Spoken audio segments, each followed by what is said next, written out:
Seconda trasferta consecutiva della settimana per le ragazze di AGSM Verona, che si presentano sul campo della pericolante Inter con l'obiettivo dell'8ª vittoria consecutiva in campionato. Mister Longega deve rinunciare alla squalificata Ledri, torna nell'11 titolare Belfanti. L'Inter è all'ultima spiaggia per evitare la retrocessione diretta ed agganciare i play-out. Le veronesi cercano di condurre subito il gioco, anche se le condizioni del terreno non permettono finezze stilistiche. Dopo una rete annullata a Gelmetti per un presunto fallo della stessa attaccante scaligera, le gialloblu si rendono pericolose con la conclusione di Carson e soprattutto con Veronica Napoli.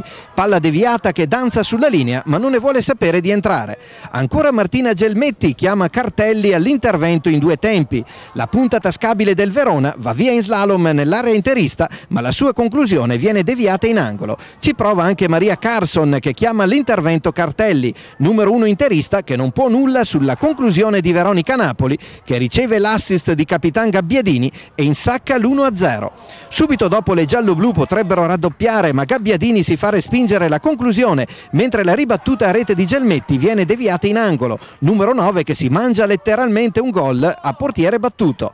La prima frazione si chiude con il meritato vantaggio scaligero. In apertura di ripresa le scaligere raddoppiano con Alissa Lagonia, che riceve da Gelmetti, si incunea centralmente e piazza la sfera di giustezza. Festeggiamenti speciali in tribuna per i parenti dell'italo-canadese giunti dal continente americano.